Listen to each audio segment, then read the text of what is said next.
Bismillahirrahmanirrahim. Assalamualaikum warahmatullahi wabarakatuh.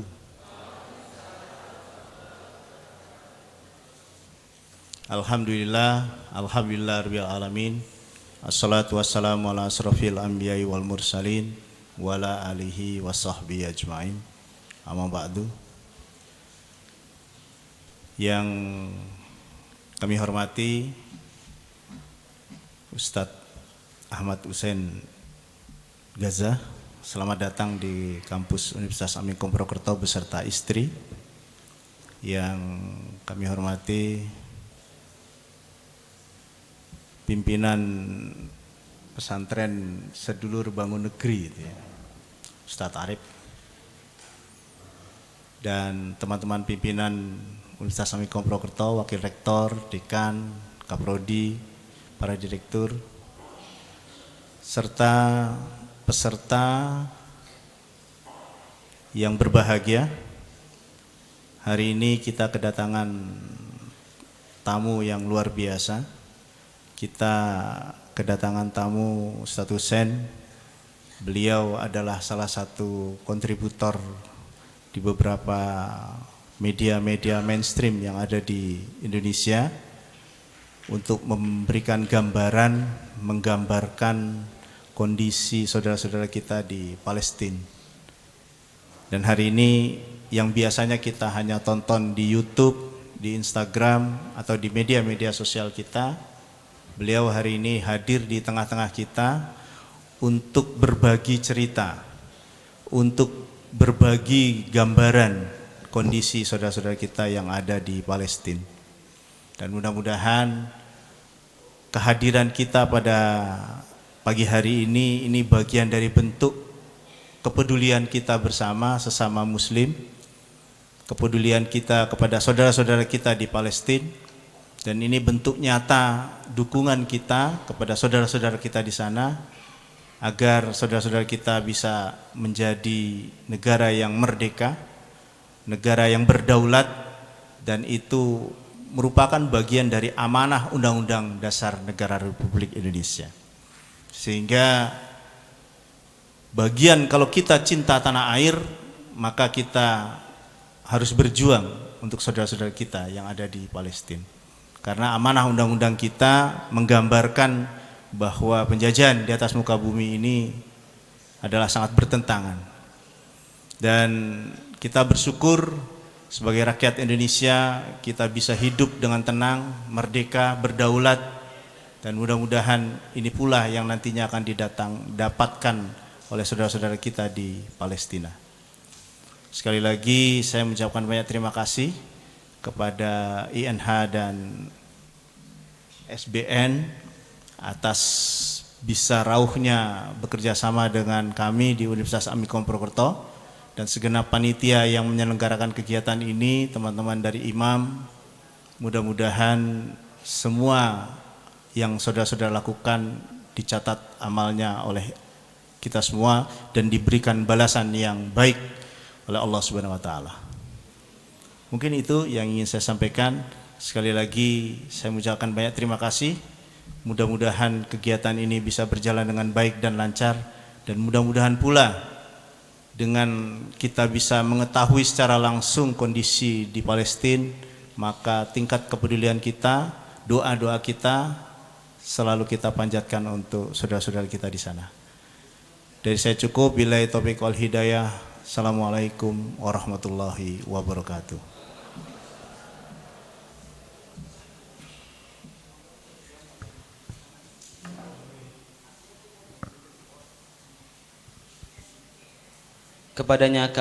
Kepada beliau kami ucapkan terima kasih. Memasuki acara inti pada hari ini, yaitu talk show bersama Ustadz Muhammad Hussein Gaza dan Ustazah Jinan Ar-Raqab. Pada sesi ini akan dipandu oleh moderator kita Ustadz Amir Abdillah. Sebelumnya izinkan kami untuk membacakan CV dari moderator hari ini. Ustadz Amir Abdillah. Nama asli Dia Pria Ananto SPD. Nama Amir Abdillah, hadiah dan pemberian guru ketika di pesantren. Lahir di Cilacap 8 Juni 1991 dikaruniai 1 orang anak laki-laki dan 2 anak perempuan. Hobi membaca, traveling, dan futsal, dan tinggal di Desa Karangreja, Kutasari, Purbalingga.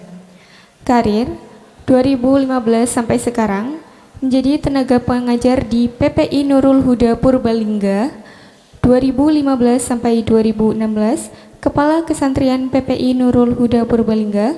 2016 hingga 2021 Kepala Sekolah KMI Nurul Huda Purbalingga. 2020 hingga sekarang founder dan pembina komunitas dakwah Juguran Ngaji Purbalingga, Juguran Ngaji Indonesia. 2021 hingga 2023 Kabid Humas Yayasan Islam Nurul Huda Purbalingga. 2023 hingga sekarang pembina Yayasan Sinergi Bangun Madani.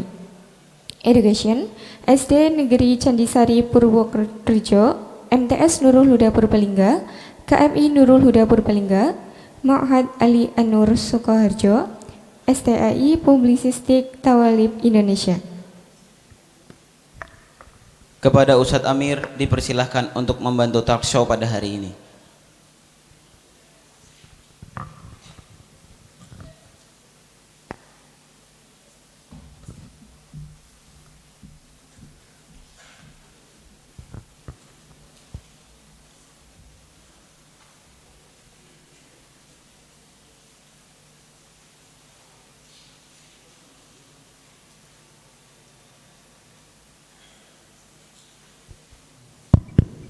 Cek. Sebelumnya kami persilahkan kepada Ustadz Muhammad Hussein beserta istri untuk bisa menaiki panggung. Jangan ditinggal.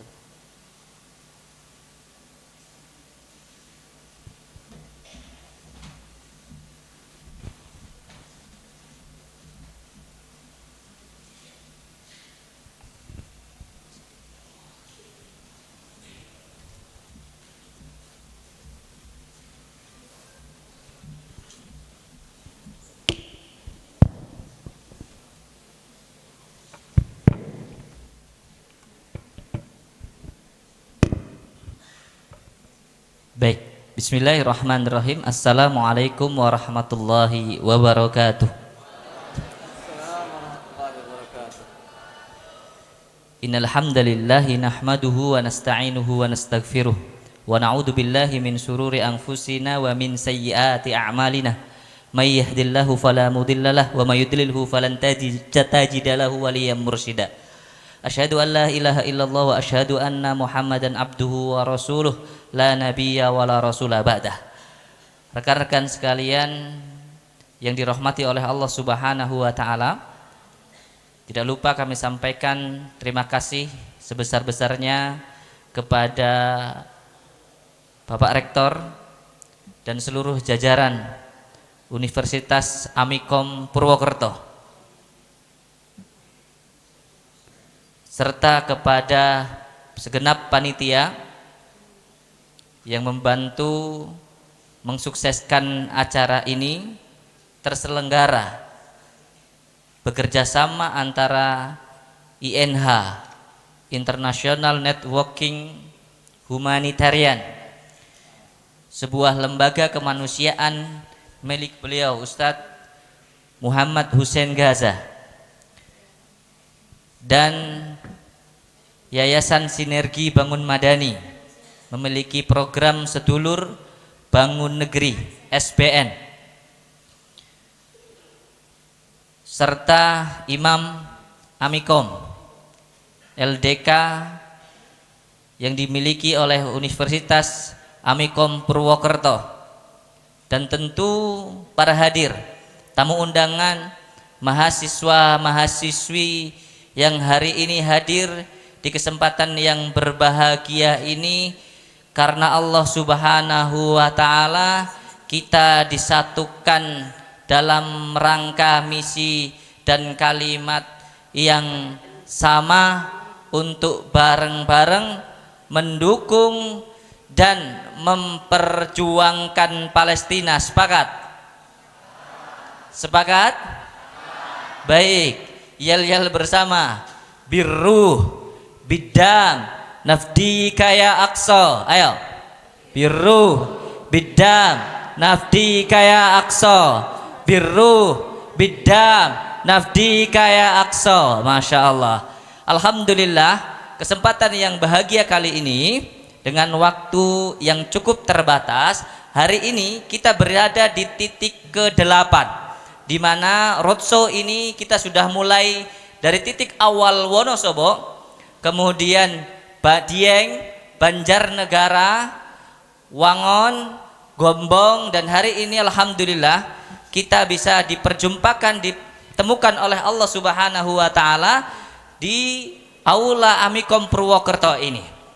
Semoga ini menjadi titik yang baik mempertemukan para pemuda-pemudi.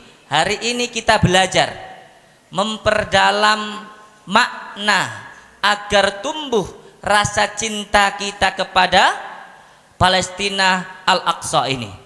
Mengapa dan bagaimana nanti tentu akan kita bahas bareng-bareng agar kita mengetahui di mana titik hari ini sehingga titik 7 yang akan kita gapai bisa betul-betul terlaksana. Karena titik tumpu yang kita ketahui hari ini menjadi pondasi penting agar mindset mengenai khazanah perpalestinaan ini jangan hanya sekedar mengaku paling Palestina, tetapi tidak punya dasar pengetahuan yang baik. Ustadz Muhammad Hussein Gaza 12 tahun tinggal di Palestina, di jalur Gaza, mengalami 4 agresi militer tahun 2012, 2014, 2021 dan 2023 terparah kali ini akan mengabarkan kepada kita, akan memberi edukasi tentang Palestina dan Gaza, bagaimana kita bersikap, bagaimana kita menentukan arah, bagaimana kita menjadi seorang muslim yang hati kita terpaut dengan Palestina. Setuju? Takbir. Baik. Dan insya Allah kali ini temanya adalah tema yang sangat menarik. Kami menyampaikan tema besar berita dari Gaza ini tentang kisah atau hal yang mungkin lebih pribadi yang beliau alami, sehingga Masya Allah hari ini pun beliau didampingi oleh istri tercinta Ustazah Jinan Ar-Raqib yang insya Allah nanti juga akan memberikan kisah bagaimana menjadi seorang muslimah Gaza, mendampingi beliau seorang relawan yang Masya Allah aktivitasnya sibuk luar biasa, dan bagaimana mereka mendidik anak-anak. Dan tentu kenapa mereka bisa bertemu, penasaran tidak? Hah? Penasaran tidak? Ada yang mau ikut? Hah? Mas? Mencari wanita-wanita Gaza? Atau sebaliknya Mbak? Bisa Ustaz? Kalau akhwat-akhwat begini terus bisa ya? Oh masih kecil. Baik, tentu kita semakin penasaran dan ingin segera tahu. Karena yang ditunggu-tunggu beliau insya Allah sudah sangat siap menyapa teman-teman sekalian. Kita mulai dari perkenalan dulu Ustaz. Siap ya? Mengenalkan diri, perjalanan sampai kenapa bisa ke Gaza dan apa yang dilakukan pertama. Ini akan beliau sampaikan di sesi yang awal ini. Silakan Ustaz.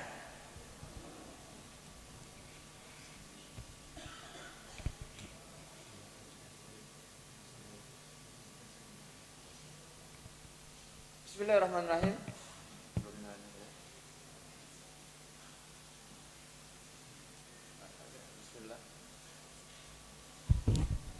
Bismillahirrahmanirrahim. Assalamualaikum warahmatullahi wabarakatuh. Alhamdulillahi wassalatu wassalamu ala rasulillah. Rabbi syrah li sadri wa yassir li amri wahlul 'uqdatam min lisani yafqahu qawli. Rabbana zidna ilma. Alhamdulillah, Senang sekali pada pagi hari ini saya bisa membersamai para pejuang-pejuang akademisi di Amikom, luar biasa, dalam rangka jihad edukasi.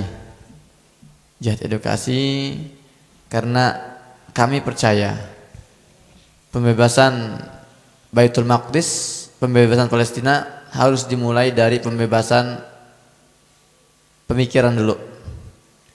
Ini pembebasan yang paling urgen karena kita memahami bahwa mayoritas umat Islam hari ini sedang dijajah pemikirannya. Itulah alasan kenapa sudah memasuki hari ke-71 pembantaian di Gaza terus berlangsung. 18.800 terbunuh, 9.000 diantaranya anak-anak. Belum ada satu tentara militer umat muslim pun yang berani melangkah menuju Palestina. Kenapa? Karena kita semua sekarang sedang terjajah secara pemikiran. Kalau pemikiran belum terbebaskan, mustahil kita ikut membebaskan Palestina.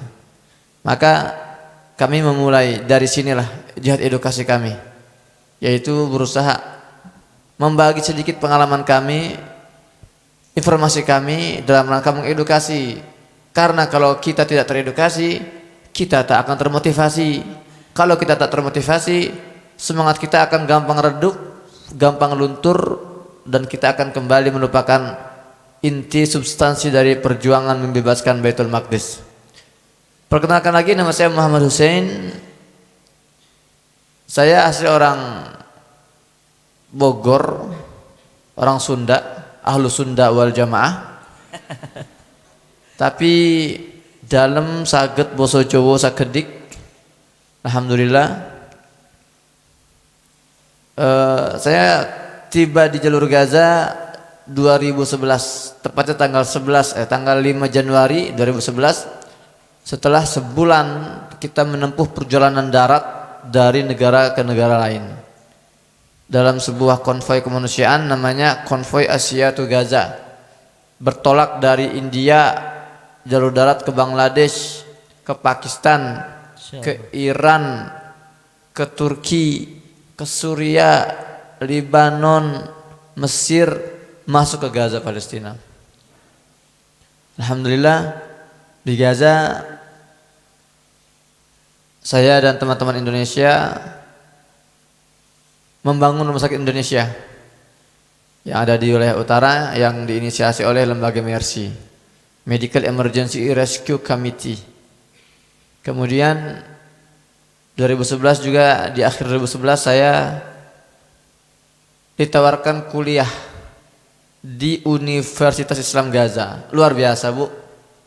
Saya kira Gaza itu ya, waktu awal-awal masuk, pandangan saya itu Gaza ini adalah wilayah yang hancur lebur, luluh lantah, terbelakang. Ternyata ketika saya sampai Gaza, orang itu bersih-bersih, rumahnya itu bagus, terawat, kampusnya itu sudah sistem komputerisasi, digitalisasi. Jadi kartu mahasiswa saya itu bisa tempel sana, tempel sini, gitu kan. Sudah digital sekali. Saya membandingkan dengan misalnya Universitas Kairo, Al-Azhar di Kairo. Itu di Kairo itu Al-Azhar itu di ruang registrasinya, di departemen registrasinya nggak ada satu komputer pun. Jadi semua masih manual, tangan, itu terus tangan. Astagfirullah, saya bilang, kok seperti ini, saya bilang. Alasan mereka sih ya, mereka menjaga tradisi manual mereka gitu loh. Kalau di Gaza enggak, di Gaza ini Masya Allah kampusnya luar biasa sekali. Dan banyak kampusnya. Orang Gaza ini orang-orang yang sangat cinta sama yang namanya belajar. Enggak puas mereka punya satu S1, 2 S1, enggak. Ibu-ibu, saya ketemu ibu-ibu di kampus, saya kira kan mungkin petugas atau dosen. Oh iya, usia 40 tahunan. Saya tanya, "Ibu ngapain di sini, Bu?" "Oh, saya mahasiswi." Waduh, mahasiswi ibu terlambat ya kuliahnya ya? "Oh enggak, Mas, saya sudah punya 2 S1, dia bilang. Masya Allah. Sekarang saya ambil S1 lagi. Ini serius ya. Bahkan penjaga gerbang kampus kami namanya Islamic University of Gaza, itu kampus terbaik ya se-Palestina setelah An-Najah. Penjaga gerbangnya itu ngobrol sama saya, cerdas banget. Saya bilang udah tua. Akhirnya dia bilang di ujung, dia bilang gini, oh saya ini sekarang adalah mahasiswa S3. Masya Allah. Dia penjaga gerbang. Jaga gerbang. Iya, luar biasa. Saya punya teman juga di wilayah utara, namanya Profesor Dr. Abu Musab Abu Zaidah. Jadi profesor ya, matematik. Wah luar biasa, itu cerdas, dan dia juga seorang rektor. Suatu hari kita kenalan dia, saya bilang, oh saya S1 syariah, saya lagi kuliah kan. Dia bilang, oh kamu syariah ya? Saya insya Allah ini minggu depan saya juga akan daftar lagi nih. Saya akan sekolah lagi syariah S1. Sudah profesor doktor, nggak puas dia pengen belajar agama, dia mau daftar lagi kuliah S1 syariah. Masya Allah. Jadi kecintaan warga Palestina terhadap ilmu itu luar biasa. Kalau mohon maaf ya, usia 34-35 tahun itu sekarang sudah jadi dokter banyak. S3 itu banyak sana itu, pabalatak kalau bahasa Sundanya itu. Jadi bukan sesuatu hal yang aneh. Makanya Gaza ini dinobatkan sebagai wilayah dengan tingkat akademisi tertinggi di dunia itu. Allahu Akbar. Oh, luar biasa itu kecintaan mereka terhadap ilmu itu. Alhamdulillah. Jadi saya di Gaza 2011 saya kuliah S1, 2018 saya baru lulus. Oh, jadi saya S1 cita rasa S3. Kenapa saya terlambat? Ya itulah Gaza. Setiap 2 tahun kampus kami dibombardir. Berhentilah lama gitu kan. Gitu kan. Itu bukan alasan sih. Emang saya juga males juga saya waktu di sana itu gitu. Ya. Dan saya juga kan memang saya masuk ke Gaza ini bukan emang untuk kuliah pada awalnya kan. Kuliah itu bonus aja gitu. Seperti ini dapat pengajian juga bonus ini sebetulnya. Saya nggak meniatkan nikah sana, tapi ya gimana lagi lah gitu kan. Akhwat yang beruntung beliau ini kan.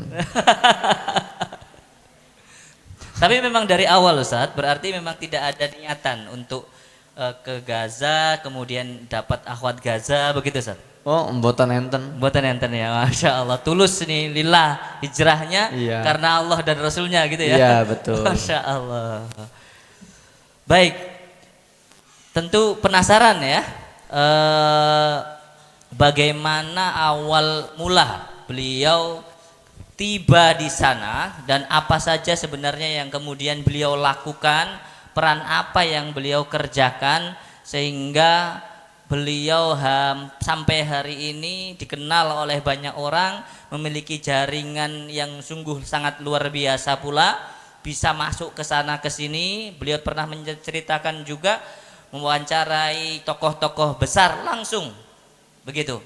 Ini tentu sesuatu hal yang dibangun mulai dari nol. Bagaimana beliau membangunnya? Seperti itu, Ustaz?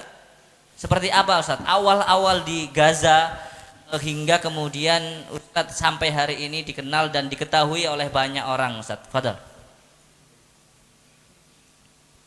Ya, memang itu pertanyaan yang sangat sering ditanyakan kepada saya. Ustadz, antum bagaimana awal mula terdampar di Gaza gitu kan? Jadi perjalanan saya ke Gaza bukan perjalanan instan. Ya seperti tadi ya Pak Doktor menjelaskan bahwa bangunan ini kan dibangun sejak 2005 saja.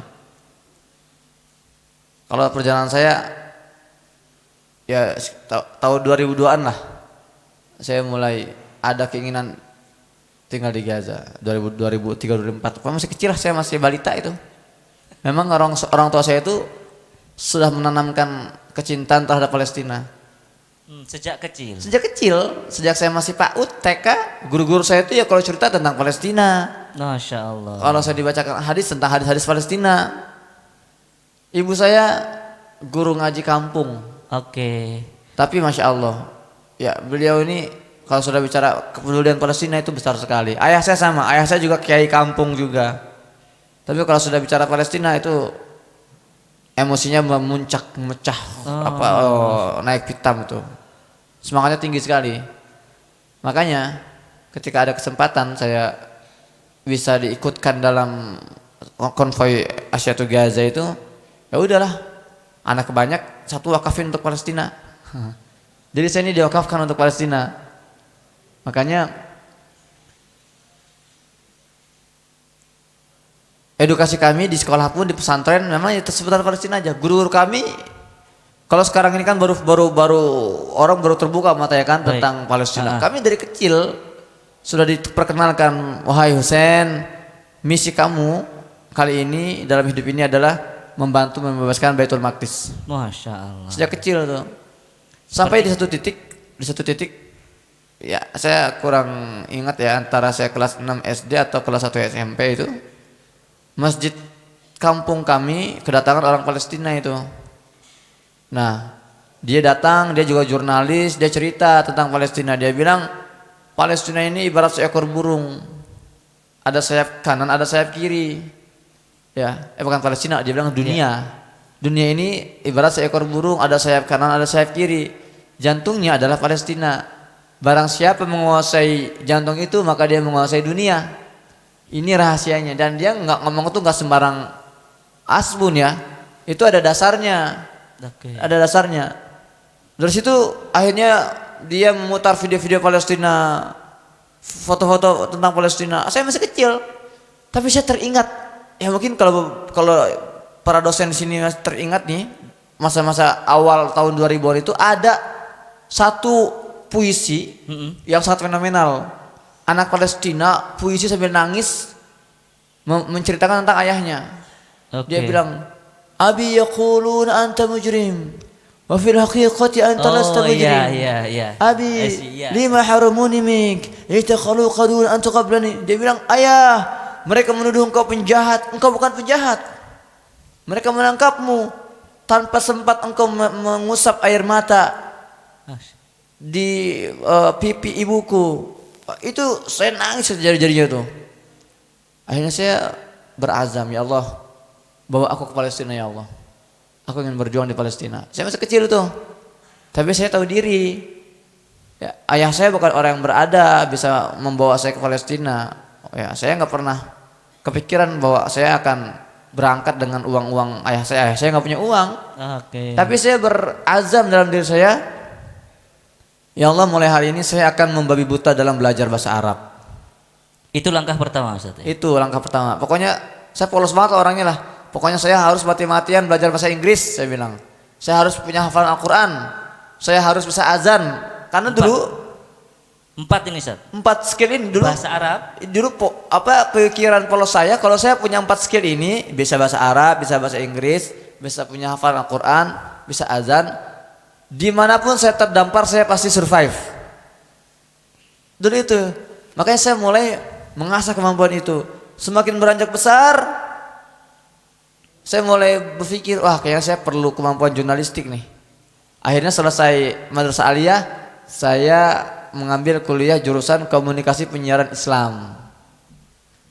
Pokoknya saya nggak kepikiran bagaimana saya akan berangkat.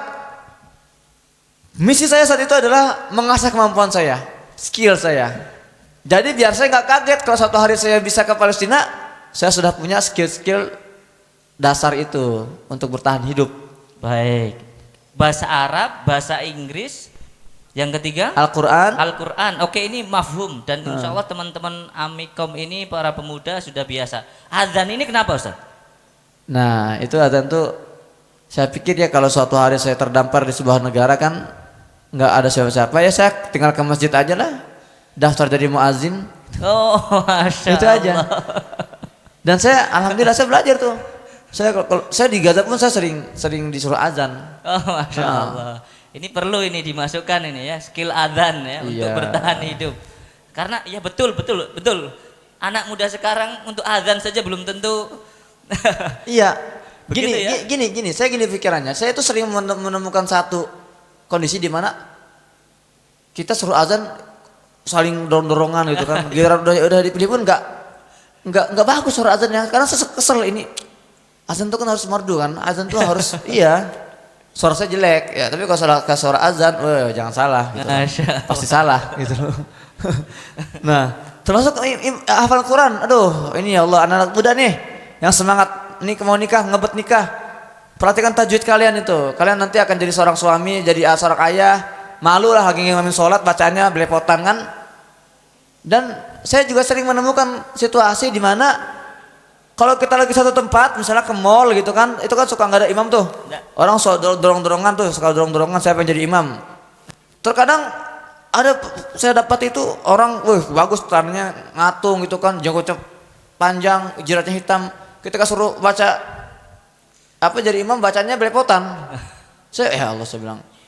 Jadi itu sangat dasar sekali tuh untuk teman-teman ya yang memang berniat untuk merapikan hidupnya, rapikan dulu bacaan Al-Qur'anmu deh gitu loh. Itu insyaallah kata Nabi kan apa? Man laisa fi jawfihi syai'un minal Qur'an ka baitil kharib kata Rasulullah. Barang siapa yang tidak ada Quran dalam hatinya itu seperti rumah yang rapuh.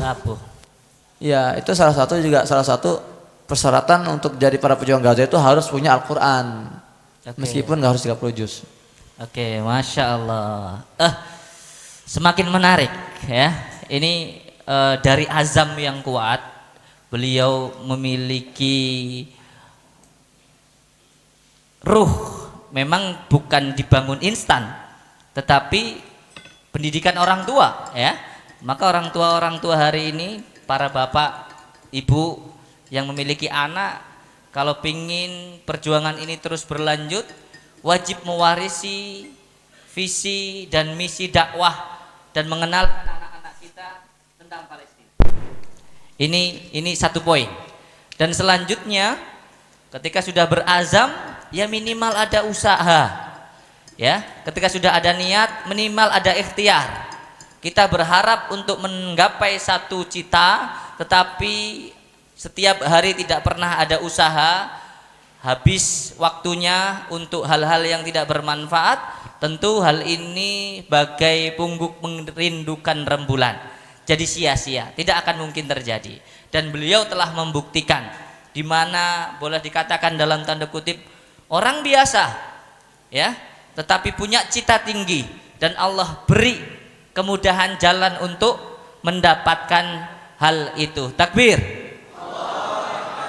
Bahkan Masya Allah menjadi satu-satunya Ustaz, atau ada seorang Muhammad Hussein Gaza yang lain dari Indonesia seperti perannya seperti Ustadz di Palestina. Sementara satu-satunya ya.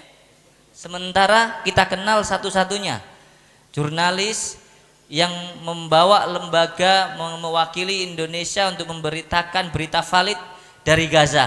Satu-satunya beliau. Ini dimimpikan oleh hari ini mungkin ya, dimimpikan oleh jutaan pemuda. Nah, ternyata membangunnya sejak lama. Maka hari ini teman-teman, para pemuda, mahasiswa, ayo membangun mimpi dan do it, praktekkan itu, kerjakan sehingga mimpi-mimpi itu bisa terwujud. Oke, selanjutnya Ustadz, kita naik sedikit lagi. Ketemu Ustadzah Jinan. Setelah itu nanti mohon berlanjut ya, Ustadzah Jinan juga menceritakan bagaimana terjadi pertemuan itu dan apa yang membuat Ustadzah Jinan ini berjatuh cinta, tersihir. Oh tersihir ya. Iya. Tertipu daya. Sebetulnya lebih pas lagi khilaf. Oh khilaf. Khilaf. Monggo Ustaz dulu menceritakan Ustaz kisah awal bertemu. Huasani yani kif awal liqa ma Jinan. Inta rudi alaih. Ustaz dulu menceritakan, nanti Ustaz Dajinan menyampaikan. Ya jadi tiba di Gaza, saya masuk ke sebuah kampus. Saya pikir ya Allah ini kampus megah banget, indah banget, pasti mahal. Bener mahal. Dan di situ nggak ada program scholarship, nggak ada situ. Ya. Apalagi untuk internasional kan, memang itu kampus itu nggak didesain untuk internasional. Siapa juga saya mau kuliah di Gaza gitu kan. Saya masuk ke dalam kampus, saya ngelihat, keren banget ini kalau saya bisa kuliah di sini kan. Tapi saya nggak punya duit saat itu. Saya seorang relawan yang digaji pun ya di bawah UMR. Padahal di Gaza itu kan benar-benar hidup ya tinggi sekali biaya hidupnya. Di bawah UMR. UMR Gaza atau UMR? UMR Indonesia. Apalagi di Gaza. Akhirnya saya bertemu dengan seorang dosen. Dosen itu mendatangi saya. Namanya Dr. Hani Awad. Dia ngelihat ini ada orang Asia nih celinguk gitu kan, ngapain di sini nih? Ditanya sama dia, ente dari mana? Dari Indonesia. Woi, antum ngapain ke Gaza? Saya bilang saya lagi bangun rumah sakit. Masya Allah. Terus bisa bahasa Arab? Bisa. Dites sama dia. Punya hafal Al-Quran? Punya. Dites sama dia. Masya Allah. Mau kuliah di sini nggak? Mau dok. Kuliah deh. Gratis buat kamu. Allahu Akbar, takbir. Gratis Masya saya. Allah. Nah, di satu momen saya lagi daftar di bagian registrasi ya. Saya dikerubutin tuh. Kayak semut mengkerubuti gula kan. Artis, Tat. Memang Iya. kan dari luar negeri. Iya. Artis. Dulu tuh sana orang asing jarang tuh. Jarang. Apalagi orang Indonesia yang dulu cuman ada saya, Bang Onim dan beberapa WNI lain kan saat itu. Saya dikerubutin, mereka nanya gitu kan, kepo bahasa sekarang tuh ya, kepo. Tiba-tiba ada seorang pria paruh baya usia 50 tahunan, tinggi jangkung, ya pakai gamis. Dia tarik tangan saya di kerumunan, blek. Tinggi gede kan. Dia bilang, kamu siapin baju perlengkapan kamu selama 3 hari. Kamu tamu saya di rumah selama 3 hari. Kamu tamu saya di rumah saya selama 3 hari. Belum kenal itu Belum siapa? kenal, pokoknya dia asal tarik aja gitu kan, asal comot aja. Tapi sebelumnya pernah bertemu, Ustaz? nggak pernah. Nggak pernah? Nggak pernah. Ternyata dia adalah salah seorang petugas di kampus itu, petugas pendaftaran. Ya udah, memang kan orang Gaza itu ya terkenal sangat memuliakan tamu orang Gaza itu. Apalagi orang dari Indonesia, wah itu saya belanja sana sini itu sering digratisin Masya oleh Allah. mereka itu. Kalau saya naik angkot nggak mau dibayar mereka itu. Nggak mau dibayar? Nggak mau dibayar. Kalau tahu saya dari Indonesia, udah kamu pergi nggak usah bayar. Kenapa, Ustaz? Kenapa? Ya itulah kecintaan mereka terhadap Indonesia. Allahu Akbar. Sampai saya punya teman saya ini punya toko sepatu gede banget di Gaza. Dia termasuk saudagar sepatu. Saya paling anti beli di tempat dia tuh. Kalau saya beli di tempat dia pasti nggak mau dibayar sama dia. Allah. Pasti ditolak tuh. Makanya saya nggak enak lah. Kan malu masa setiap hari kesana kan. Ya mampang-mampang gitu kalau bahasa Mungkin Sundanya. karena hubungan teman atau karena memang hanya orang Indonesia. Karena kenal Indonesia. Bukan cuma saya doang sebetulnya digituin. Orang Indonesia makanya kalau beli dia itu pasti dia gratisin. Itu banyak lah. Bukan cuma dia doang bahkan. Ya. Nah. Si bapak ini akhirnya bawa saya ke rumah dia. 3 hari saya dijamu di sana itulah. Ya, jadi disitulah bapak itulah yang pada akhirnya menjadi mertua saya. Allah. Dia cerita, saya punya beberapa anak perempuan, ada yang paling solehah, 30 juz hafizah, kemudian juga hafal 500 hadis. Ternyata rahasia orang dalam berlaku juga di Palestina ya. Enggak, jadi sebetulnya dia nggak awalnya nggak berniat nikahin saya dengan anak-anak dia enggak. Oh gitu. Enggak gitu loh. 3 hari itu awalnya apa? Maksud bagian pendaftaran mengajak calon mahasiswa dibawa ke rumah 3 hari itu awalnya Dia memang dia ingin ikram mudhif aja. Kan memang sunnahnya kan ikram mudhif itu kan 3 hari. Kan Masya sunnahnya Allah. wajib ya. Kita tuh wajib memuliakan tamu itu 3 hari. Setelahnya itu sudah bukan wajib lagi, itu sudah sunnah itu ya. Oke. Itu jadi dia bawa saya dan saya dimuliakan sana seperti orang itu raja lah. termasuk bagian dari sifat dan kebiasaan Orang-orang rakyat Gaza. orang-orang Gaza. Iya. Begitu kenal, diajak ke rumah, dijadikan tamu 3 hari. Iya. Masya Kita Allah. dijamu seperti itu. Luar biasa. Nah, awal mula saya ketemu Nang Jinan ini saya nggak kenal siapa dia kan. Saya masuk ke depan rumahnya itu, ke halaman rumahnya. Itu tiba-tiba saya ngeliat, ini ada seorang gadis masih pakai baju sekolah lagi buang sampah. Iya, Oh itu awal melihat Sat. iya. Tiga hari itu sudah Belum, bertemu? belum. Itu pertama kali saya mau ke rumahnya itu kan, lagi jalan depan rumahnya ada seorang wanita lagi buang sampah. Itu yang lihat saya kaget, dia lempar itunya apa? Apa namanya itu? Tong sampah itu dilempar langsung lari ini. Ada orang Cina katanya. Ada orang Cina. Oh pertama dianggap orang Cina. Iya. Oh. Orang sana dulu nggak terlalu kenal, Indonesia tuh nggak terlalu kenal. Soalnya Oh, kita tuh Jadi ada kata-kata gini di tengah Arab itu ya. Orang Arab ini selalu berselisih di berbagai hal, kecuali satu hal, bahwa orang Indonesia, orang Malaysia, orang Korea, mereka adalah orang Cina. itu yang mereka sepakati itu. Iya. Jadi setelah awal mula saya ngelihat, dan dulu saya nggak ada kepikiran, wah ini kayak bakal dinikahin, enggak gitu loh. Oke. Dulu dia juga masih sekolah kok, masih sekolah. Oh, masih sekolah. Dulu dia masih sekolah, ya. Baik. Saya, itu kan tahun 2012 waktu itu kan, ya kurang lebih 2012. Akhirnya ya. Berarti selisih umur, Ustaz? No. Selisih umur antara Ustaz dengan Ustazah? 8 tahun. 8 tahun. 8 tahun. Nah, Saya usianya Bu, usia sekarang saya 35 tahun. Tapi wajahnya 18 tahun. Ya Bu ya? Iya kan. Nah jadi gitu. Jadi itulah awal mula saya bertemu, dan akhirnya semakin akrab saya dengan beliau, sering bolak-balik gitu kan, saya sering bantu-bantu dia juga dalam berbagai hal.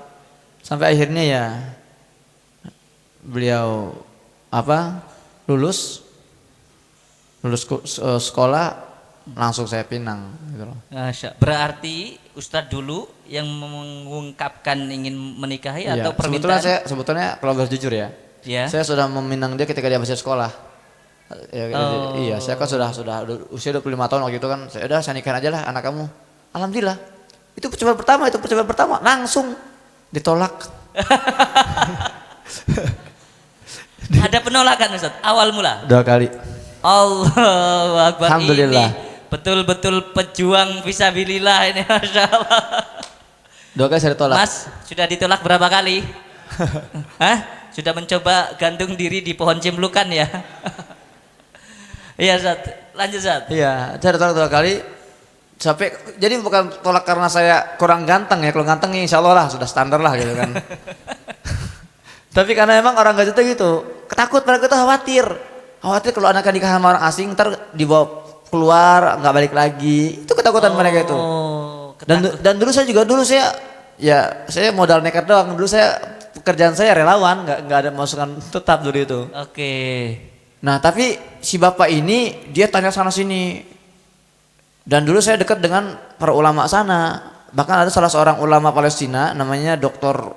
Abdurrahman Jamal. Dia tuh julukannya bapak penghafal Al-Quran Gaza. Allah. Dia sempat ke Indonesia beberapa kali dan dia mampir ke rumah saya. Jadi mereka tahu banget lah orang tua saya siapa gitu loh.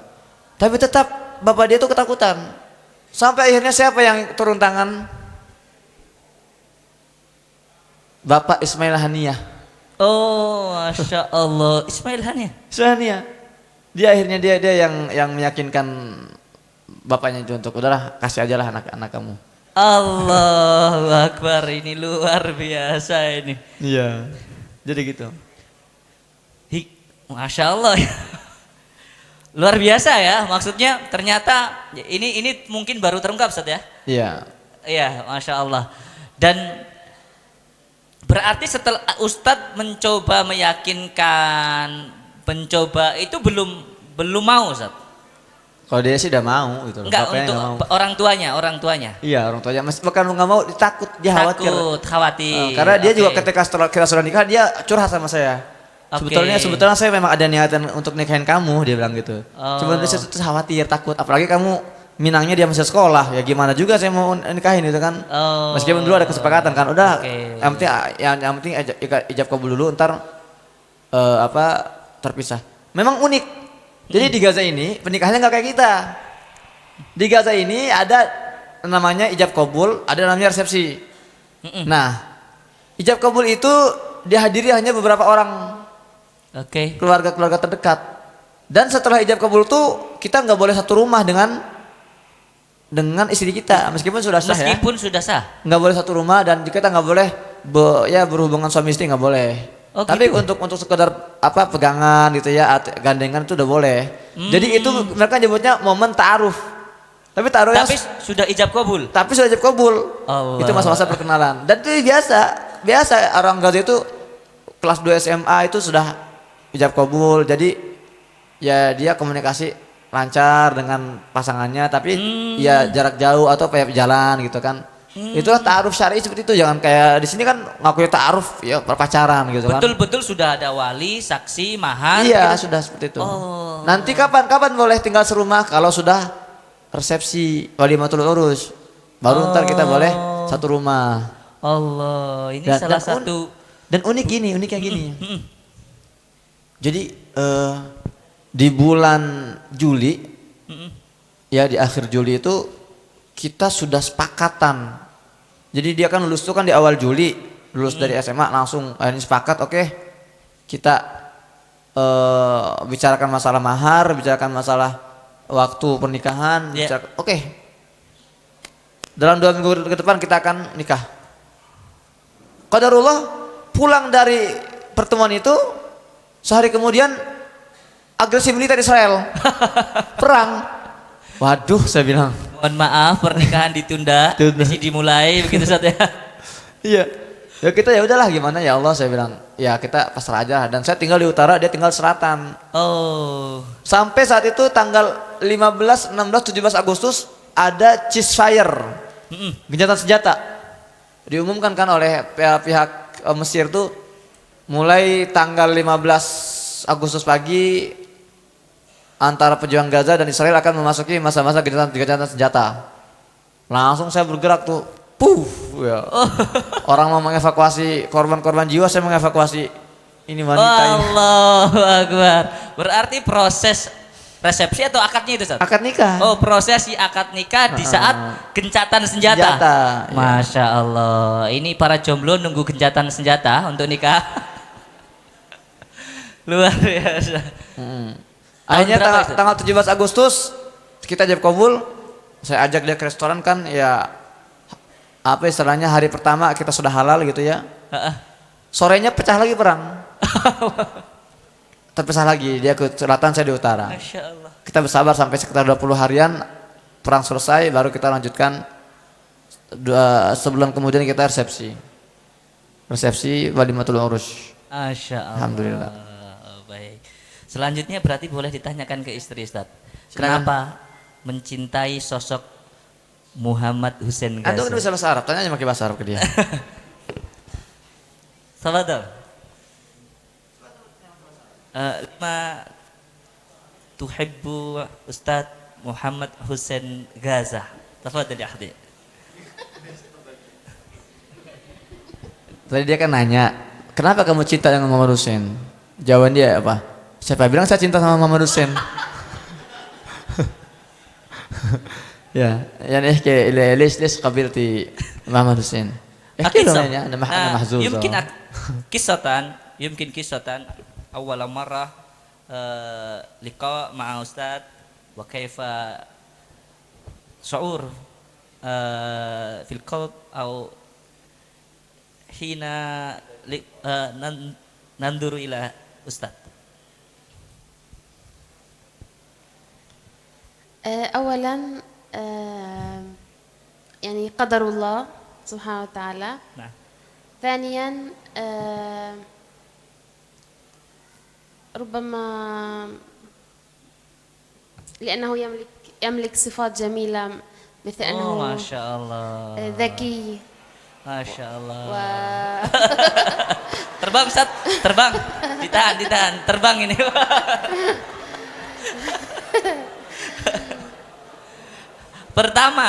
Pertama ini luar biasa. Saya baru dapat ini ya.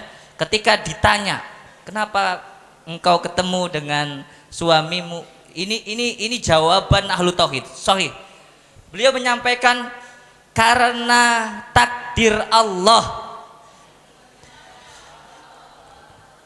Jadi sesuatu yang kita kejar-kejar, yang kita cintai sekalipun, kalau bukan takdir, maka ya nggak akan pernah bisa berjodoh. Dan sekalipun kita menolak, ya, ditolak bahkan tidak diterima, semua orang tidak sepakat, kalau sudah jodoh maka Allah akan permudahkan. Luar biasa ya, Masya Allah. Dan yang kedua, wah manis sekali nih Ustadz ya.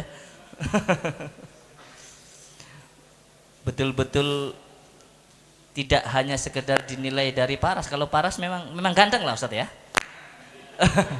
Tapi baik orangnya, rajin, masya Allah, rajin Ustaz. Bangun pagi jam berapa Ustaz? Oh nggak tidur. Betul, beliau termasuk orang yang jarang tidur. Artinya kalaupun tidur memang sudah lelah tidur. Bangun lagi itu untuk aktivitas lagi. Dan beliau datang ke Indonesia, awal mula hadir di Indonesia, kemudian diminta oleh tim INH untuk istirahat dulu 2-3 hari. Beliau ketika itu bukan mengatakan oh iya baiklah, enggak, tapi menolak dan mengatakan saya hadir ke Indonesia itu bukan untuk istirahat, saya ingin berjihad kalimah, menyampaikan edukasi kepada orang-orang dan bangsa Indonesia. Siap sehari 4-5 titik, selama itu dalam rangka perjuangan untuk mengedukasi warga Indonesia tentang Palestina, beliau akan lakukan, masya Allah. Dan terbukti hari ini, tadi kita pagi baru di Gombong ya, hanya sarapan sebentar, jalan. Sudah sempat mandi tadi? Oh belum, jujur ini belum sempat mandi, bahkan kita mandi jam 3 malam. Jadi masya Allah luar biasa. Ini sesuatu yang ajib, masya Allah. Ya. Tadi dia bilang apa jawabannya? Pertama qadarullah, kedua sifat-sifatnya katanya. Iya. Ya, memang bangsa Indonesia ini bukan cuma saya ya. Sebetulnya anak-anak muda Indonesia ini punya karakteristik kriteria suami idaman. Oh. Iya. Sekarang di sini aja nggak dihargai kita ya. Di luar negeri itu dihargai itu. Orang-orang Korea itu keseng-seng banget sama orang Indonesia itu. Orang Korea, orang Jepang itu mereka pengennya punya suami karena Indonesia sifatnya. Kita kan nggak gampang marah gitu ya. Oke. Sabaran itu kan. Sabaran. Alhamdulillah. Dan juga kalau kata dia tadi Muhammad Hussein katanya zaki. Dai. Zaki. Cerdas katanya. Itu mah berlebihan aja dia malah gitu. Ya. Enggak lah. Itu sudah janji Allah kalau kita berinteraksi dengan Al-Quran itu Allah akan berikan kecerdasan. Dan ibu saya alhamdulillah selama ibu saya hamil saya gitu ya. Selama ibu saya hamil saya itu Al-Quran aja yang dibaca. Ibu saya ini masya Allah. Ya. Ibu saya bukan seorang yang berpendidikan tinggi, tapi beliau itu cuma lulus SR sekolah rakyat dulu itu. Tapi beliau ini sejak mudanya itu menghabiskan waktu setiap hari itu jalan berkilo-kilometer dari kampung ke kampung untuk ngajarin ibu-ibu kampung baca Quran. Kata ibu saya mah gini, lah Sen, mama nggak terlalu memperhatikan, nggak terlalu peduli kalau ibu-ibu kampung itu nggak bisa aksara bahasa Indonesia. Yang emak nggak mau kalau mereka itu nggak bisa baca Al-Quran. Ya, di situ karena kemuliaan seorang muslimah ya Al-Quran itu adalah pedoman utama kita. Ya, itu pemikiran polos seorang ibu saya. Dan alhamdulillah, memang sudah jaminan kalau ibu-ibu ini mau anaknya cerdas, Al-Quran itu dibaca ketika lagi hamil, ketika sudah membesar, terus diperdengarkan Al-Quran. Itu sudah tidak mungkin menjadi orang-orang yang kekurangan dalam hal pemikiran. Baik. Semakin menarik, luar biasa. Tapi waktu sudah menunjukkan pukul 10.45. Sebelum kita lanjutkan lagi nanti dialognya, saya memberi kesempatan kepada peserta dari mahasiswi, ibu-ibu, akhwat, ummahat, apabila ingin bertanya dipersilahkan, dan begitu pula kepada mahasiswa, para akhwat, para ikhwan, para ustadz, para dosen yang ingin bertanya langsung kepada Ustadz Muhammad Hussein atau kepada istri beliau tentang hal yang terjadi di Gaza, atau mumpung kesempatan ini kisah beliau berdua bagaimana membangun rumah tangga yang islami di bawah dentuman bom ya. Romantis seperti apa yang terjadi, kami beri kesempatan kepada Bapak Ibu semuanya untuk bertanya. Silakan kepada putra dulu. 2, ada lagi? Oke, baik, kita tutup untuk 3 pertanyaan, okay? Mik, tolong panitia dibantu. Silakan. Bismillah. Assalamualaikum warahmatullahi wabarakatuh. Waalaikumsalam warahmatullahi wabarakatuh. Saya Bapak Arif dari Universitas Amikom Purwokerto. Masya Allah. Saya ingin bertanya kaitannya tadi dikisahkan tentang dimulai perang, kemudian gencatan senjata. Oke. Ingin tahu ceritanya ini, bagaimana dinyatakan dimulai perang, kemudian kapan saatnya gencatan senjata, itu prosesnya bagaimana, tiba-tiba ada perang, tiba-tiba ada gencatan senjata. Ya, itu yang pertama. Kemudian yang kedua, di dalam peta Palestina tahun 1947 sampai dengan sekarang itu sering digambarkan gitu, diceritakan peta ini, peta dulu seperti ini Palestina, peta semakin sekarang bergeser, semakin ya. bergeser. Nah itu pergeseran itu di sana tuh gambarannya seperti apa? Apakah ini dikuasai Israel, ada benderanya, tanda kekuasaan Israel, ini tanda wilayah yang masih dikuasai atau Palestina. benteng, Nah, ya. itu seperti apa sih tanda-tanda di sana seperti itu? Baik. Itu yang ingin saya ketahui. Terima kasih. Assalamualaikum warahmatullahi wabarakatuh. Waalaikumsalam warahmatullahi wabarakatuh. Lanjut ke penyanyi yang kedua, silakan. Panitia tolong.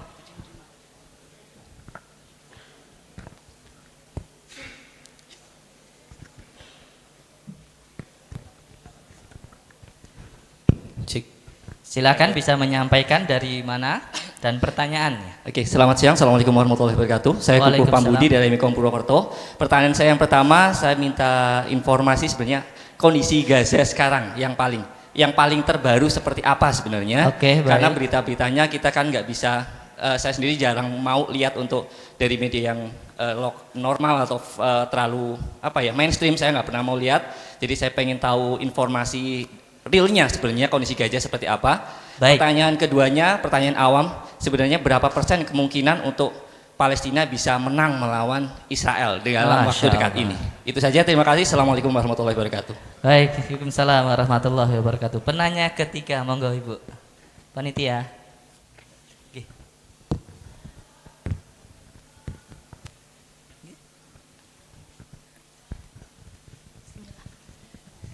Silakan. Assalamualaikum Ustadz. Waalaikumsalam warahmatullahi wabarakatuh. Mohon izin bertanya.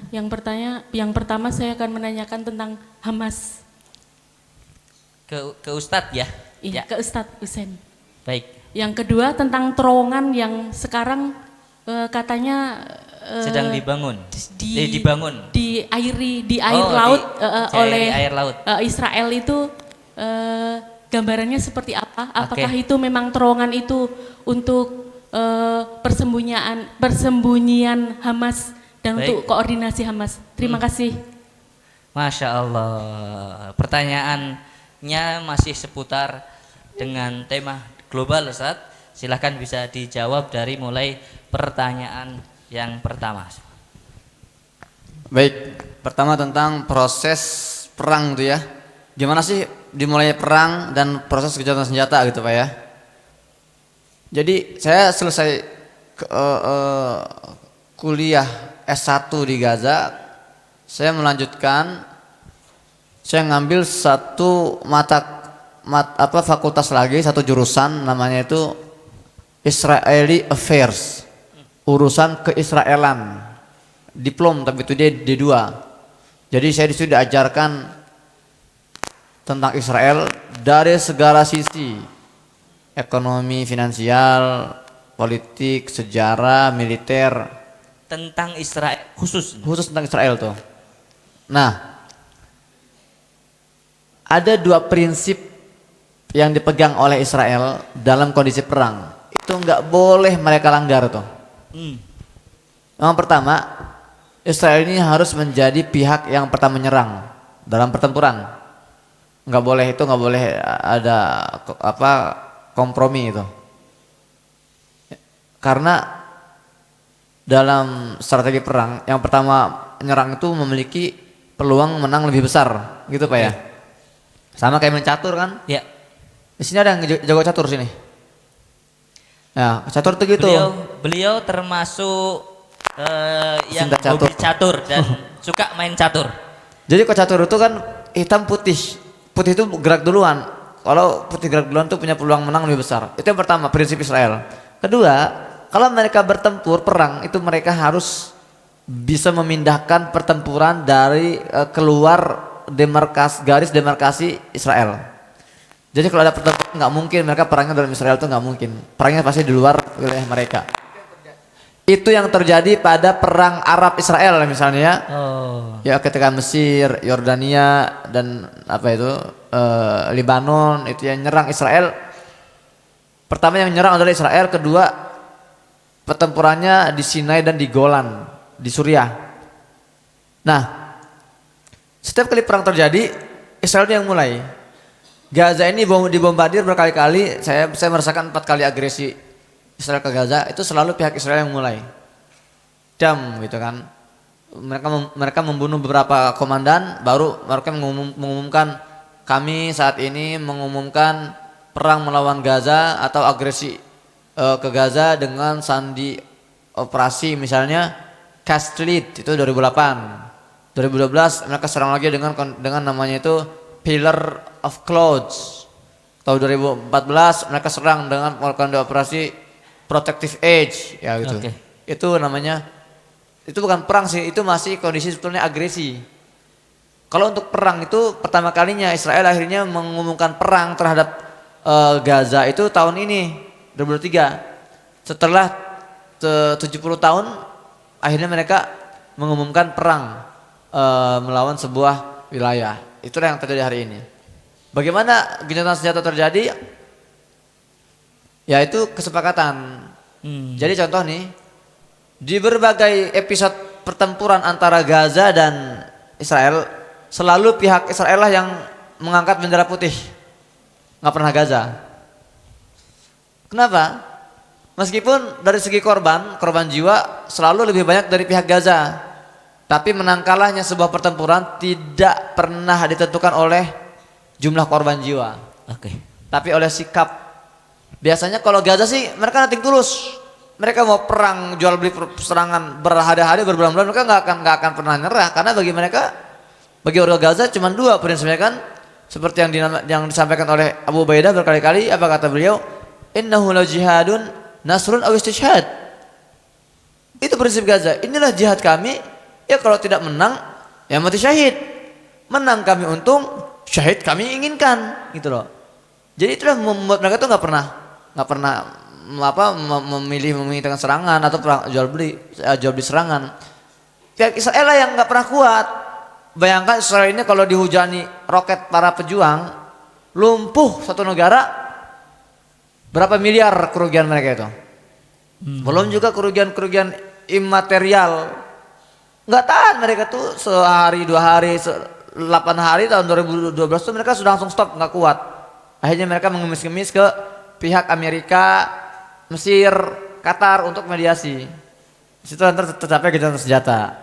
Entar yang membeli persyaratan para pejuang, oke, mau berhenti, ini syarat-syaratnya 1, 2, 3, 4, 5. Termasuk kemarin kan sempat berhenti 7 hari nih. Serangan kali ini itu para pejuang yang ngasih persyaratan ya. Jadi para pejuang sederhana, kalian mau berhenti perang, oke, kita adakan pertukaran tawanan. Memang misi dari Israel kali ini cuma 2. Serangan kali ini misinya cuma 2. Itu yang mereka gembor-gemborkan di media. Pertama, menghabisi Hamas di Gaza. Kedua, membebaskan ratusan tawanan Israel yang ada di tangan para pejuang Gaza. Itu misi. Dan ada berapa tawanan sebenarnya total yang ditawan oleh para pejuang Gaza? Iya, orang-orang Israel yang ditawan. Itu lebih dari 200. 200-an. 500 diantara itu sipil yang sudah dibebaskan dalam pertukaran tawanan 7 hari itu. Iya. Sipil. dan masih ada 150-an itu tentara yang masih ditawan sampai sekarang.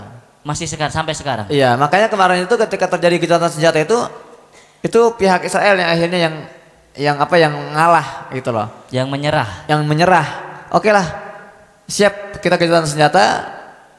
Nah, yang memberikan persyaratan para pejuang. Oke, kami akan bebaskan 50 sandera kalian, tapi kalian bebaskan 150 sandera kami. Oh. Kemudian selama gencatan senjata nggak boleh ada pesawat kalian yang terbang di wilayah selatan. Silakan terbang di wilayah utara. Itu pun kami yang menentukan jamnya. Itu yang ngajukan dari pejuang. Iya, syarat-syarat itu. Kemudian juga kalau kalian mau ini berhenti, oke, buka perbatasan untuk kontainer bantuan. Oke. Jadi selalu seperti itu. Cuman ini kan jarang diketahui oleh masyarakat kita. Gitu. Yang memulai Israel dan biasanya yang kalah duluan Iya, yang mulai itu Israel. Tapi untuk kali ini, untuk pertama kalinya dua prinsip Israel itu dilanggar. Oh. Makanya tanggal 7 Oktober Gaza yang pihak pertama yang melakukan serangan. Oh. 7 Oktober kan. Kedua, pertempuran 7 Oktober itu lokasinya di wilayah pemukiman ilegal Israel. Ribuan para pejuang Al-Qassam itu masuk ke wilayah Israel. Mereka mulai membantai para militer Israel yang ada di pangkalan-pangkalan Israel. Oh. Jadi dua prinsip ini di akhir perang ini, iya, di awal perang ini, yaitu dieksekusi oleh para pejuang Gaza. Itulah kenapa Israel ini kalap banget dia sekarang itu. Oh. Benar-benar dia ini buta mata karena dia sudah dipermalukan di depan masyarakat dunia. Sekarang terbongkar semua. Ternyata Israel ini lemah.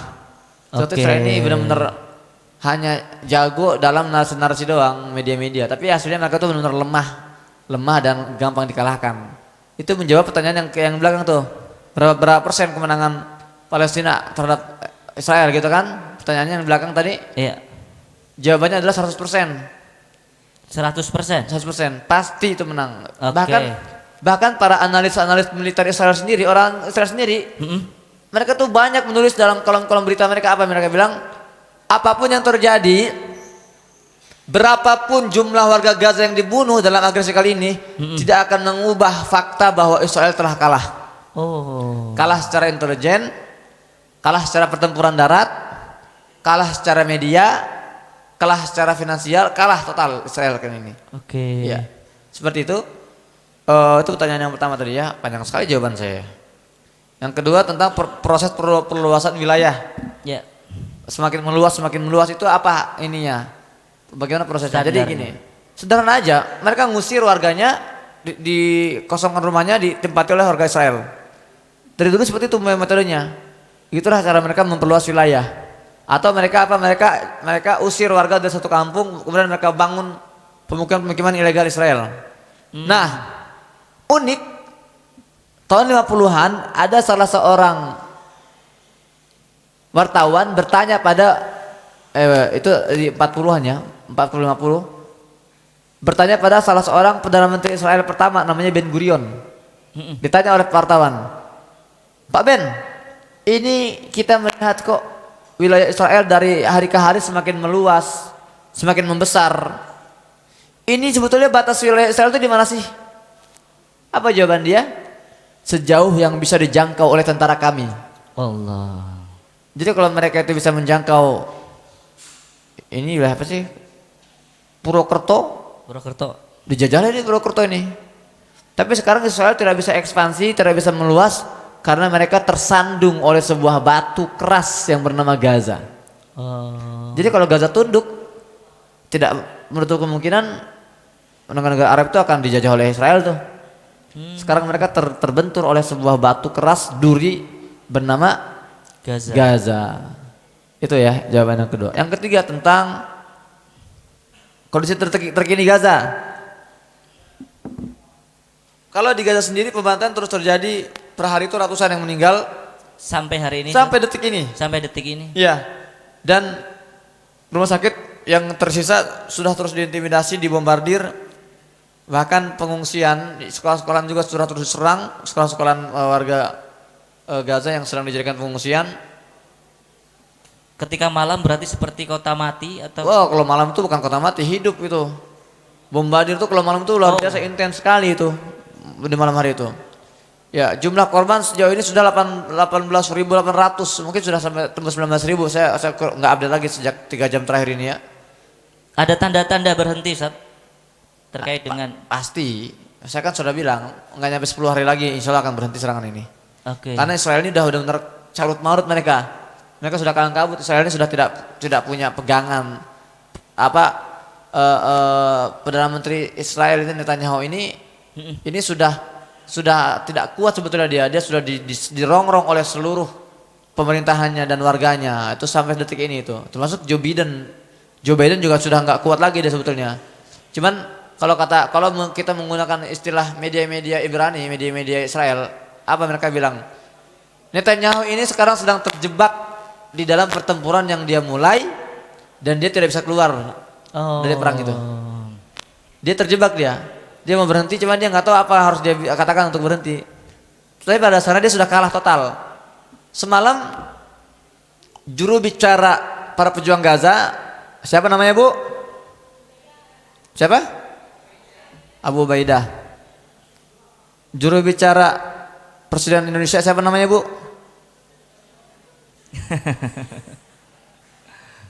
Juru bicara Menteri Agama Indonesia siapa? Juru bicara Hamas siapa Bu? Oh kan? Lebih hafal, Ustaz. Kenalnya Abu Ubaidah aja. Soalnya Abu Ubaidah selalu tampil dia bicara panjang lebar. Dalam rekaman suaranya dia bilang apa? Alhamdulillah dengan izin Allah dia bilang, dalam 5 hari terakhir para pejuang kami, para mujahid kami telah menghancurkan 100 kendaraan militer baja Zionis Israel. Takbir. Allahu Akbar. Ya, dalam 5 hari 100 itu diantaranya Merkava mereka, bulldozer mereka, dan kendaraan angkutan mereka itu yang lapis baja juga. Kemudian dia bilang apa? Para pejuang kami berhasil membantai tentara Israel dalam jarak dekat. Jadi yang lagi tren sekarang itu Pak, yang lagi tren di Gaza itu tentara militer Israel ngumpul di sebuah bangunan yang sudah dikosongkan di wilayah Gaza. Mereka bersembunyi di sana dijadikan pangkalan, dan itu sudah diprediksi oleh para pejuang Gaza. Mereka di dalam ditembak pakai rudal hon itu, boom, runtuh bangunan itu, tentara Israel dalamnya. Nah, belum selesai, para pejuang Gaza datengin, dibantai oleh mereka. Jadi banyak sekali, ribuan itu ya. Saya kalau bacaan saya itu tidak kurang dari 10.000 lah, itu minimal itu 10.000 lah tentara Israel yang mati itu kali ini. Cuman kan tidak dipublis saja. Mereka yang terbunuh 500, yang dikabarkan cuma 30. Itulah Israel itu. Nah, bahkan apa? Masih kata Abu Ubaidah, dia bilang setiap hari para pejuang kami hiburannya itu apa sih? Teriakan-teriakan, jeritan kesakitan tentara Israel. Allah. Ya, dan kalau sudah terpojok itu tentara Israel tuh nembak itu membabi buta. Dan banyak kasus di Gaza itu tentara Israel nembakin teman sendiri sampai pada mati. Itu banyak kasus tuh. Dan yang terakhir dia bilang apa? Dan kami juga menemukan fakta di lapangan bahwa tentara Israel ini, pemerintah Israel ini menggunakan tentara bayaran. Jadi banyak yang masuk ke Gaza ini bukan tentara Israel, karena kan sudah pada kena mental nih tentara Israel nih. Nggak pada punya keberanian. Terpaksa mereka membayar tentara bayaran dari berbagai negara-negara Eropa. Ya, itulah yang sekarang sedang bertempur di Gaza. Dan mereka juga nggak akan bisa. Mereka juga sudah jauh lah kalau masalah kemampuan tempurnya, nggak ada yang bisa menandingi para pejuang Gaza. Ini kesepakatan tanya seluruh militer dunia itu semua sepakat. Nggak ada pasukan elit militer dunia yang kemampuan tempur daratnya melampaui para pejuang Al-Qassam. Kenapa? Karena satu-satunya tentara di dunia yang tidak berhenti latihan perang itu ya para pejuang Al-Qassam ini. Setiap hari mereka latihan, setiap 2 tahun sekali ada ujiannya gitu loh. Iya, latihan lagi 2 tahun lagi ada ujiannya, langsung ujian praktek gitu loh. Makanya selain Al-Qassam nggak ada yang terlatih masalah tempur jalur darat seperti ini kan. Iya. Langsung diuji, langsung praktek. Ya. Terus yang terakhir ini tentang Hamas. Hamas dan terowongan yang dibanjiri air. Ya, pertama saya akan mulai dari banjir air ini dulu ya. Memang sejak keluar wacana akan Israel ini akan membanjiri tunnel-tunnel terowongan Hamas yang jaraknya itu menurut media Ibrani Israel itu nyampe 500 km itu. Bayangin 500 km itu dari sini kemana itu? Ya, lebih ke Jakarta lebih lah. Lebih lagi kan kalau 500 meter tuh, 500 km. Jalan raya. Iya, bayangin itu mau dibanjiri itu gimana ceritanya? Makanya kalau kata orang Israel sendiri ini adalah sebuah solusi yang nggak masuk akal. Oh. Nah, ini cuma gertakan doang, ya pepesan kosong. Kalaupun mereka memulai ya itu mulai untuk menunjukkan bahwa ya mereka memang sedang melakukan itu nggak masuk akal pertama itu. Dan para pejuang Hamas pun sudah mengantisipasi pastilah.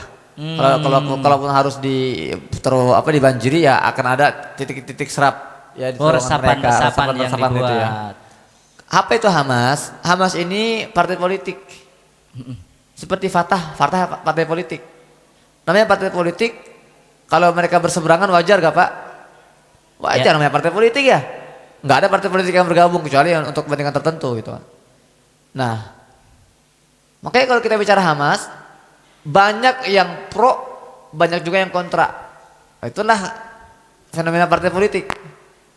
Tapi kalau kita bicara pejuang yang sedang bertempur, itu bukan pejuang-pejuang, itu bukan politisi-politisi Hamas itu. Kita harus pisahkan. Hamas itu sebagai partai politik punya chain komandonya, punya dia. Pimpinan utamanya namanya Ismail Haniyah. Itu pimpinan ketua Biro Politik Hamas Internasional. Hamas yang ada di Gaza ya namanya Yahya Sinwar. Itu kepala Hamas di Gaza gitu kan. Mereka bicara seputar hal politisi aja. Tapi untuk para pejuang ini namanya Brigade Azizun Al-Qassam. Dia punya komando sendiri. Namanya Ismail Haniyah sendiri nggak punya kewenangan untuk menggerakkan Hamas? Nggak punya, bukan Hamas Pak. Al-Qassam. Nggak bisa. Ismail Haniyah nggak punya kewenangan untuk menentukan arah pergerakan Al-Qassam, enggak. Al-Qassam ini punya komando sendiri namanya Muhammad Ad-Daif. Ini yang paling ditakuti, orang nomor satu paling ditakuti oleh Israel. Juru bicara Al-Qassam namanya Abu Ubaidah. Itu bukan juru bicara Hamas. Kalau juru bicara Hamas ada lagi namanya Thohir Nunu misalnya atau Soleh Al-Aruri gitu ya. Kalau juru bicara Al-Qassam pejuang itu namanya Abu Ubaidah. Nah, jadi kalau kita bicara Hamas akan banyak warga Palestina itu yang kontra. Wajar lah ya partai politik. Tapi kalau kita bicara Al-Qassam, para pejuang Al-Qassam atau misalnya sayap militer gerakan Fatah namanya Brigade Syuhada Al-Aqsa, itu nggak ada yang berani komentar. Karena bagi mereka para pejuang itu adalah garis merah. Garis merah. Mereka memisahkan antara gerakan politik dengan gerakan militernya itu. Jadi seberapa hormat rakyat masyarakat Palestina sendiri terhadap pejuang seperti Al-Qassam dan mereka meletakkan para pejuang itu di atas kepala mereka. Ala ras mereka bilang itu. Bahkan ada seorang nenek Gaza ditanya dalam wawancara, "Nek, ini kita sudah hancur lebur, Nek. Kita sudah babak belur, Nek. Dibombardir. Apa pesan nenek kepada para pejuang-pejuang yang sedang bertempur?" Apa dia bilang? "Sekiranya seluruh warga Gaza dibunuh habis, tinggal satu yang masih tersisa, lanjutkan perjuangan kalian." Takbir. Masya Allah, setegar itu nenek. Ya, jadi tidak ada yang merongrong para pejuang. Bagi mereka, kami dibombardir pun, kami dibunuhi kok dengan blokade. Blokade yang membatasi logistik, membatasi bahan bakar. Mereka juga memang tidak ada agresi pun. Gaza sedang diblokade, dibunuhi perlahan. Bedanya kalau mereka diblokade itu dunia tertidur, ngorok gitu loh. Kalau sekarang paling tidak mereka dibunuhi secara masif tapi dunia terbuka matanya. Ya, seperti itu. Tapi mungkin lebih mengerucut sedikit untuk menguatkan tadi, dan ini juga mungkin menjawab pertanyaan-pertanyaan yang ada di teman-teman. Berarti Hamas dan Fatah ini sebenarnya no problem? Enggak masalah. Itu kalau untuk kalangan elit politik mereka oke lah, ada beberapa statement yang saling menyerang itu wajar sekali ya. Tapi kalau di lapangan 12 tahun saya tinggal di Gaza, enggak ada tuh ada kelompok anak muda Hamas gontok-gontokan sama anak Fatah nggak ada. Tawur gitu antar pemuda Hamas Nggak dan ada, pemuda nggak ada. Fatah main bola gabrak-gabrakan itu. Nggak ada. Oh enggak. Jadi di Gaza itu ya mereka sholat di masjid yang sama, Oke. kuliah di kampus yang sama, Masya main Allah. di lapangan yang sama, belanja di pasar yang sama, nggak ada. Bahkan dalam skala para pejuang, saya militer gerakan Hamas yang namanya Al-Qassam itu satu padu dengan saya militer gerakan Fatah yang namanya Brigade Syuhada Al-Aqsa. Allah. Mereka bersatu di sana, nggak ada saling diskriminasi atau saling kompetisi, nggak ada. Mereka berkolaborasi dan mereka sinergi. Seperti Oke, itu. Masya Allah. Ini real ya. Berita langsung hakikatnya seperti apa yang terjadi. Ora jere-jere begitu nggih? Masya Allah. Waktu sudah menunjukkan 11:11. Mungkin Ustazah hal yumkin nu'ti al-nasihah li Risalah. imra'ah al-Indonesi kaifa takuna muslimah al-azimah kama muslimah al-Ghaza. Fadhal. Assalamualaikum warahmatullahi taala wabarakatuh. Waalaikumsalam warahmatullahi wabarakatuh. أحمل معي عدة رسائل من غزة إليكم. فأما الرسالة الأولى فإن إخوانكم وأخواتكم في غزة يحبونكم ويرسلون إليكم التحية والسلام. فالسلام عليكم ورحمة الله وبركاته. Masya Allah. Waalaikumsalam warahmatullahi wabarakatuh. Saya membawa beberapa pesan dari Gaza untuk kalian semua. Yang pertama, pesan bahwa kami warga Palestina di Gaza sangat mencintai kalian semua. Dan kami selalu menyampaikan, mereka menitipkan salam untuk kalian semua dengan ucapan salam Assalamualaikum warahmatullahi wabarakatuh. Assalamualaikum warahmatullahi wabarakatuh. ثانيا إننا سعداء جدا عندما نرى أن شعبنا في إندونيسيا متضامنون مع القضية الفلسطينية والمسجد الأقصى، وهذا إن دل على شيء فإنما يدل بأن طريق التحرير وطريق النصر بات قريبا إن شاء الله. Masya Allah. Pesan yang kedua, saya sangat senang sekali, kami warga Palestina sangat senang sekali melihat konsistensi warga Indonesia yang terus memberikan dukungan kepada warga Palestina, berkumpul untuk bicarakan Palestina, aksi berjilid-jilid untuk Palestina. Ini adalah pesan untuk kami bahwa kami tidak sendirian dan kemenangan itu semakin dekat karena warga Indonesia juga berjuang bersama kami. Masya Allah. ونحن بحاجة إليكم في رحلة التحرير لأن المسجد الأقصى ولأن القضية الفلسطينية ليست الفلسطينيين وحدهم وليست الغزيين وحدهم، بل هي قضية المسلمين أجمع. فتضامنكم معنا هو طريقنا إلى الجهاد إن شاء الله. Masya Allah. Dan terakhir, perjalanan jihad kami membutuhkan advokasi atau membutuhkan apa namanya itu?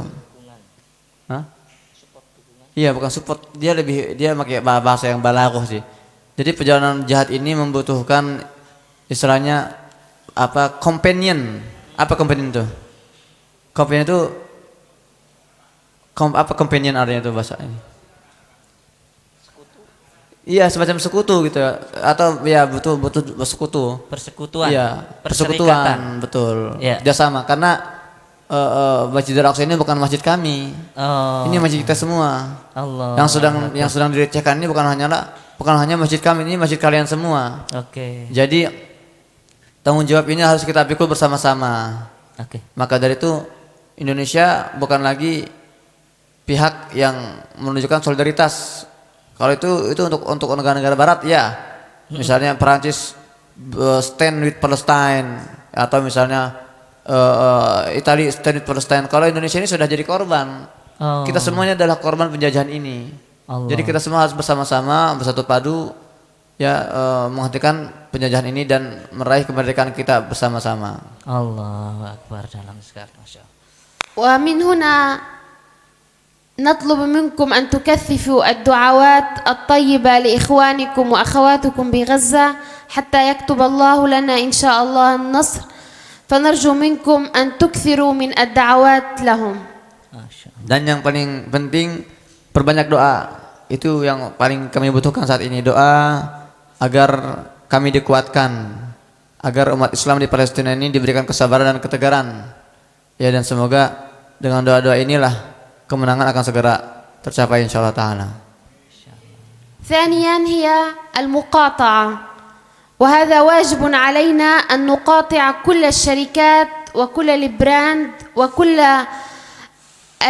الشركات التي تدعم الاحتلال سواء كانت التي تدعم الاحتلال الإسرائيلي أو التي تدعم أمريكا لأننا نحن علينا أن ندرك جيدا إلى أين نضع أموالنا فكل قرش ندفع به أو نشتري به شيئا يدعم المحتل يعني أننا نحن نساعدهم في إطلاق النار على أهلنا في فلسطين. Hal kedua ya selain doa, boikot, muqatta'ah. Ini tolong dimasifkan lagi. Karena sekarang ini sudah mulai redup lagi nih, boikot-boikot ini nih. Awal-awal aja rame, sekarang sudah mulai lemah. Ganti semuanya gitu ya. Iya. Setelah itu lupa lagi. Ganti semuanya. Jadi boikot ini penting sekali karena Tuhan orang Yahudi hari ini itu bukan Yahudi ini Yahudi ateis, Yahudi yang tidak menyembah Tuhan. Tuhan mereka adalah uang.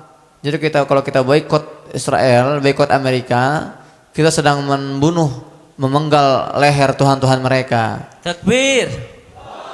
Maka dari itu ibu-ibu ya terus diingatkan kalau ada yang masih menggunakan produk-produk Amerika, produk-produk Yahudi Israel, produk-produk termasuk Perancis ya, Inggris yang berafiliasi ke Israel, itu artinya kita juga sedang berkontribusi dalam proses pembantaian genosida terhadap warga Palestina. Nggak boleh sebut merek gitu ya.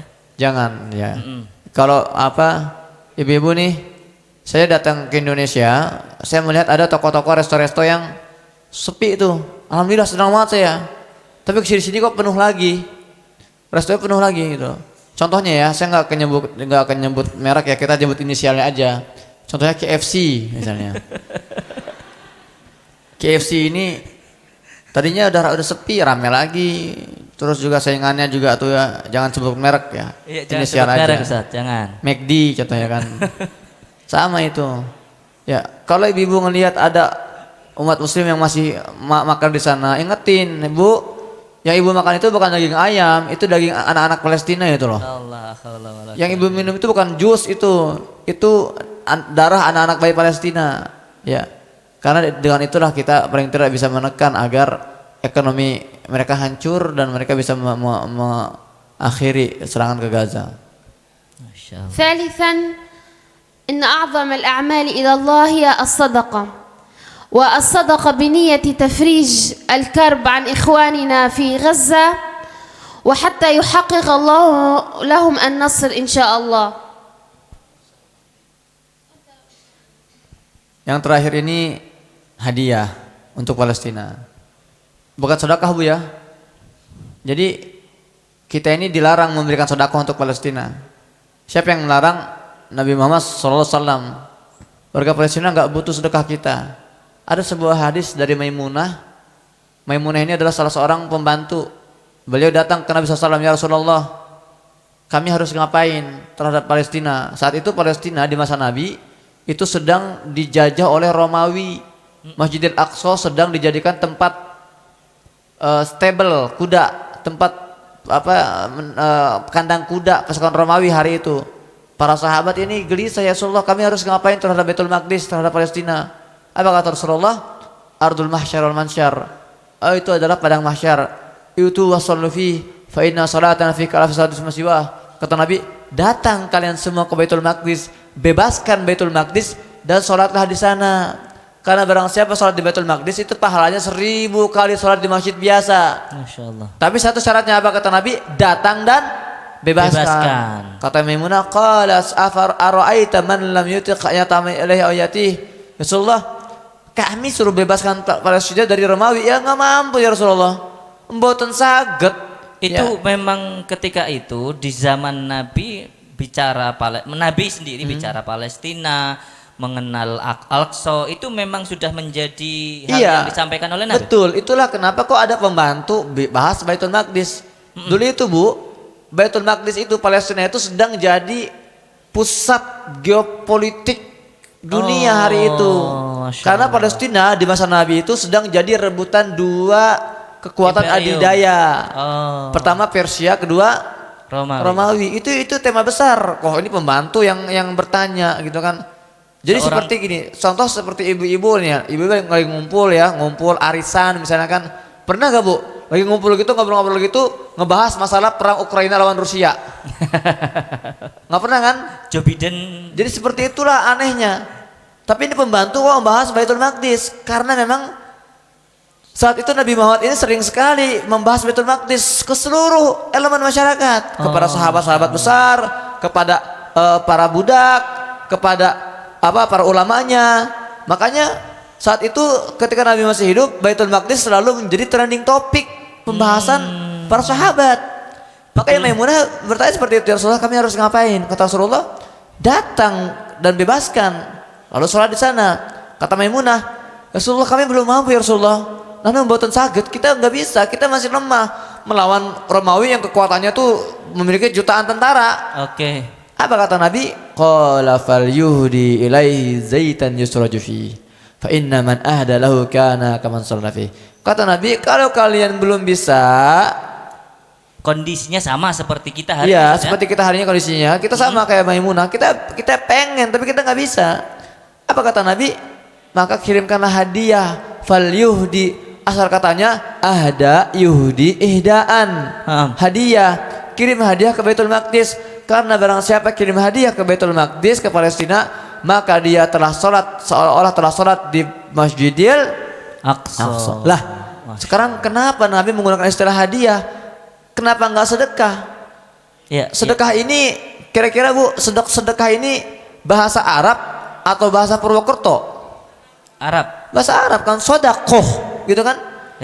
Nah, kenapa Nabi tidak menggunakan istilah sodakoh tapi hadiah? Karena ternyata beda antara sedekah dan hadiah. Sedekah ini pemberian identik dari orang kaya ke orang miskin. Dari wong sugih ke wong melarat. Susah, wong laras. Melarat Ya. Wong sugih ke wong melarat. Itu sedekah namanya. Dari pejalan kaki ke pengemis, namanya apa Bu? Sedekah. Kalau hadiah bukan. Hadiah ini pemberian seseorang kepada orang yang ia cintai, yang ia hormati, yang ia sayangi. Maka dari itu kata Nabi, wahai umatku, jangan kalian memandang orang Palestina sebagai orang-orang melarat yang membutuhkan uang-uang kalian. Jangan kalian memandang mereka, memperlakukan mereka seperti orang-orang miskin yang mengemis-ngemis harta kalian. Gak boleh. Warga Palestina gak butuh sedekah. Mereka adalah orang-orang mulia, mereka orang terhormat yang sudah memperjuangkan kehormatan kita dengan darah dan dengan nyawa mereka. Maka pemberian kita kepada mereka itu namanya apa Bu? Hadiah. Kita diwakili oleh mereka. Beda antara sedekah dan hadiah, selain definisinya juga nilainya. Harus sesuatu yang istimewa, sesuatu yang spesial buat mereka. Yang terakhir Ibu, kira-kira nih, kalau ada orang ngasih hadiah ke orang lain, biasanya yang butuh yang ngasih atau yang dikasih? Yang ngasih. Itu pesannya, wahai umat Islam, bukan Palestina yang membutuhkan kalian, Masya Allah, tapi kita yang membutuhkan Palestina. Kita yang sedang tidur asik nyaman di ruang ber-AC, kehormatan kita sedang diperjuangkan oleh mereka di Palestina dengan mengorbankan darah, nyawa, rumah, harta, anak-anak mereka. Masya Allah. Maka tolong Ibu, pesan terakhir saya sebelum saya tutup, totalitas itu intinya. Musuh-musuh kita ini totalitas mendukung Israel mati-matian. Amerika, Inggris, Prancis ini kalau membantu Israel Pak, itu jor-joran.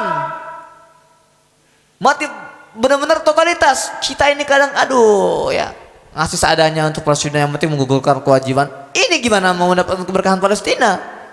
Kita mau maksimal totalitas, berikan yang terbaik. Jangan memberikan sisa untuk Palestina. Jangan harta sisa kita, jangan tenaga sisa kita, jangan kemampuan sisa kita. Harus yang terbaik untuk Palestina. Karena itulah sumber keberkahan umat Islam. Disitulah sumber kekuatan umat Islam. Kalau Palestina kuat, kita juga kuat. Kalau Palestina stabil, kita pasti stabil. Kita sekarang tercerai-berai, hancur lebur, nggak stabil karena Palestina tidak stabil. Maka untuk memperjuangkan Palestina harus kita kerahkan segala daya dan upaya kita semua. Takbir. Allah Akbar. Kalimatul ikhtitam sudah? Naam, halas? Yakfi? Tamam. Baik. Masya Allah. Sudah berada di penghujung acara. Semoga edukasi ini betul-betul masuk ke dalam hati kita, merubah sudut pandang kita. Kita tidak lagi, tadi titik poin terakhir saya ambil sedikit penekanan. Memberikan donasi atau sedekah ya, ini mindset ini dirubah. Hari ini mulai kita niatkan untuk memberikan hadiah. Hadiah itu kalau kepada orang yang kita cintai, sering nggak Pak? Sering nggak? Kalau kita benar-benar cinta, sering nggak harusnya? Oh, tiap hari kita ingin membuat kejutan-kejutan, begitu ya? Tiap hari kita akan ingin membuat yang spesial. Kemarin kita ajak ke tempat yang baru, besok kita ajak masak bareng dengan menu yang baru, besok kita beri barang baru yang dia cintai, terus dipupuk rasa cinta itu. Dan itu pula yang kita harapkan, kesadaran yang terus harus kita tanamkan. Bicara soal cinta Palestina itu bicara soal manajemen, bukan hanya sekedar anget-anget ya, yang lagi semangat teriak-teriak setelah itu bubar, merasa sudah memberi donasi selesai setelah itu ditinggal. Bukan itu. Berbicara tentang Palestina, berbicara tentang cinta, berbicara tentang Palestina, kita berbicara tentang sebagian akidah kita. Maka mari bareng-bareng bersama Sinergi Bangun Madani dan INH dan seluruh elemen yang ada, kita mulai hari ini tanamkan bersinergi. Dan kita tahu perjuangan Palestina itu perjuangan panjang ya, perjuangan panjang. Jika hari ini kita tidak mampu membela, beramar ma'ruf dengan tangan kita, langsung terjun, karena juga nggak mungkin Bapak Ibu, Pak, siap berangkat ke Palestina? Hah? Siap. Di sana bermanfaat atau tidak? Belum tentu. Pasukan Abu Ubaidah itu lebih strong, lebih sterek, begitu ya, lebih kuat. Tadi belajarnya saja langsung praktek perang langsung, wah, tentara nggak ada, tentara di dunia manapun nggak ada yang bisa melebihi kapasitas Izzuddin Al-Qassam ini. Maka sudah hari ini sesuai dengan kapasitas kita, apapun diri kita hari ini berusaha, ayo membicarakan Palestina dari hal yang sederhana, menjadikan orang-orang kita yang ada di sekitar kita mencintai Palestina, kemudian kita melakukan apa yang kita bisa secepatnya, sebaiknya dan sedini mungkin, agar Allah masukkan kita semuanya menjadi golongan yang bareng-bareng memerdekakan Palestina. Takbir. Birru bidam nafdi kaya Aqsa, birru bidam nafdi kaya Aqsa, birruh bidam nafdi kaya Aqsa. Demikian yang dapat kami sampaikan karena waktu yang cukup terbatas. Terima kasih atas segala perhatian. Jazakumullahu khairan, barakallahu fiikum. Dan terakhir kami memberi kesempatan kepada Bapak Ibu semua yang hadir untuk ikut andil memberi hadiah. Mumpung beliau masih di sini, nanti disaksikan, ada dokumentasi kita buat seberapapun saya termasuk yang tidak menyangka ketika edukasi disampaikan oleh beliau di subuh pagi di Dieng, itu dingin sekali luar biasa. Ngumpul para jamaah para jamaah untuk sholat subuh, karena dari awal kita sampaikan ini edukasi, bukan hanya sekedar soal penggalangan dana atau donasi. Kita tidak menginginkan itu, karena kalau sudah edukasi tertanamkan cinta yang timbul, orang pasti akan mau memberikan pengorbanan apapun. Nah, luar biasa di sesi akhir ibu-ibu datang menyerahkan uang segepok nih. Sesi akhir karena mungkin jamaah tidak bawa, memang tidak niat untuk membawa uang ya, melepaskan perhiasannya diberikan kepada beliau sebagai hadiah untuk orang-orang Palestina. Masya Allah. Padahal cuman petani kentang, orang desa, kecintaannya sungguh luar biasa.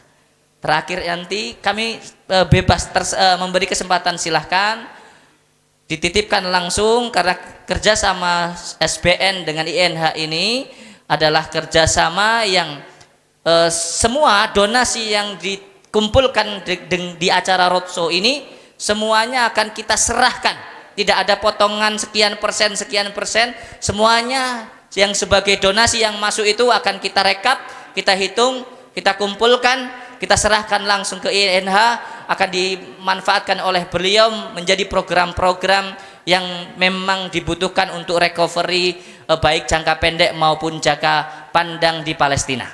Jadi seluruh donasi ini nanti insya Allah akan kita pertanggungjawabkan, kita sampaikan, tidak dipotong sedikit pun. Maka mari kesempatan yang baik ini kita manfaatkan dengan sebaik-baiknya. Jazakumullah khairan kepada Amikom Purwokerto yang sudah bekerja sama, dan kepada seluruh para guru, para ustadz, para mahasiswa yang hadir di kesempatan kali ini. Semoga Allah Subhanahu wa taala memberi keistiqomahan kepada kita semuanya. Aku qauli hada astaghfiru minkum wal akhir. Wassalamualaikum warahmatullahi wabarakatuh.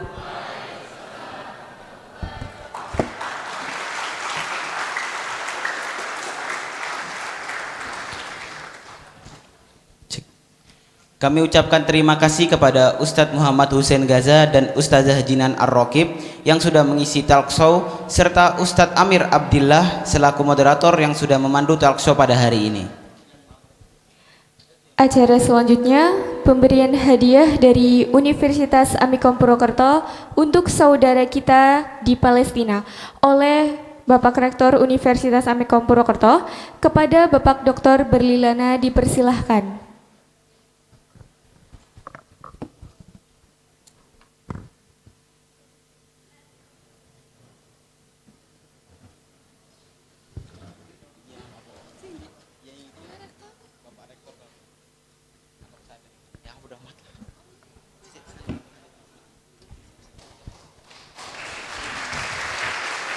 Masya Allah.